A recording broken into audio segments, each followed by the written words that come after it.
Cambio de mando. Terminó el gobierno de Macri, Fernández agarra la manija. De salida. Se terminó el tiempo de Cambiemos en el gobierno y lo que podría haber sido un desbarranque de proporciones se pareció bastante a una salida ordenada. El PJ trabajó con ese objetivo y acompañó al peor gobierno de los últimos años hasta el final de su dañino mandato. Pobreza sobre el 40%, inflación, recesión, parálisis económica, endeudamiento sideral y podríamos seguir ocupando renglones y renglones con los logros del que llegó presentándose como el mejor equipo de los últimos 50 años. Es verdad que lograron sostener una porción importante de votos a pesar de la derrota, aunque no es menos cierto que la sangría en las filas de Cambiemos empezó a producirse apenas minutos después de que los números estuvieran sellados y varios empezaron a abandonar el barco. El futuro los obliga además a colaborar activamente con la gobernabilidad, devolviendo el favor que supo recibir del otro lado de la grieta, y eso pondrá en tensión permanente la posibilidad de recuperarse como proyecto. Ocupando el centro de la escena. Sin perder el tiempo, Fernández y el PJ se lanzaron a ocupar el centro de la escena incluso antes de la asunción. Desplegando lo mejor de la mística peronista, agarraron la manija ardiente de un país al borde de la quiebra y con un discurso que busca tranquilizar por igual a los grandes grupos económicos y a los millones que perdieron con el gobierno anterior, y esperan que la situación empiece a transformarse a su favor. Compleja tarea. Los pasos iniciales combinan la necesidad de lograr un periodo de gracia, algunas medidas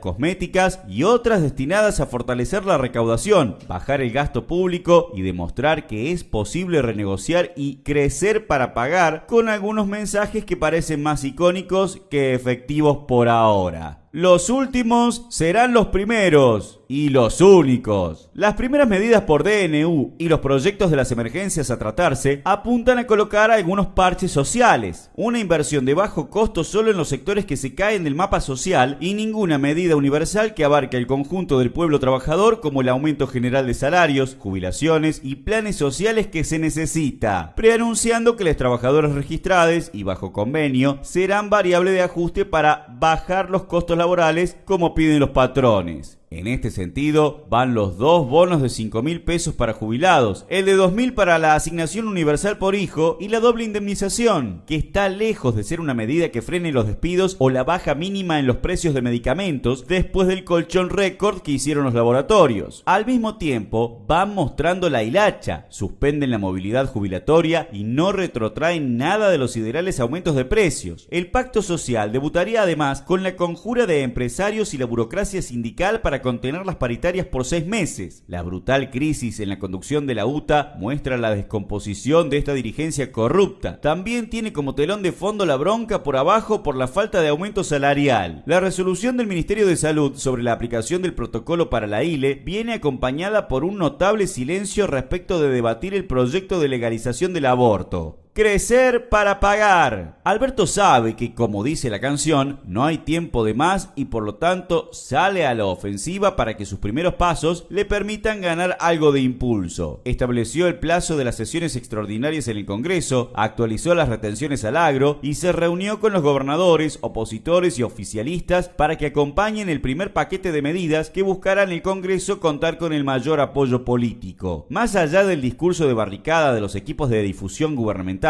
la medida de imponer un impuesto del 30% a las operaciones en dólares apunta centralmente a golpear a sectores medios para recaudar. La mejor demostración es que minería, petróleo, juego y sistema bancario, entre otros núcleos de gran capital concentrado, parecen estar exentos del esfuerzo solidario que se les exige a los usuarios de Netflix o Spotify. El centro de los problemas, que obviamente no está en el discurso radical anti-chetos de los firmes militantes del ajuste, es que el aumento de la recaudación tiene un destino central: el pago de la deuda externa y el cumplimiento de los compromisos internacionales. Alberto ya anunció además su objetivo de renegociación, lo cual solo puede significar un aumento de intereses, es decir, más deuda. Fortalecer a la izquierda y el sindicalismo combativo. El plan del gobierno, que seguirá mostrando todos sus contornos en los próximos días, se asienta en un acuerdo entre las patronales, la iglesia y los sindicatos. Los partidos del régimen se disponen a no hacer olas y permitirle desplegar sus herramientas. Saben que el contexto internacional y la endeble situación tienen muchos peligros para ellos. Por eso, justamente, quienes peleamos por un camino diferente, sin sometimiento a la deuda y al FMI, con un programa económico donde los grandes grupos económicos sean los que paguen y el pueblo trabajador el que mejore su situación, donde los derechos de las mujeres y la disidencia no se cubran con alguna sotana, tenemos que fortalecernos. Los residentes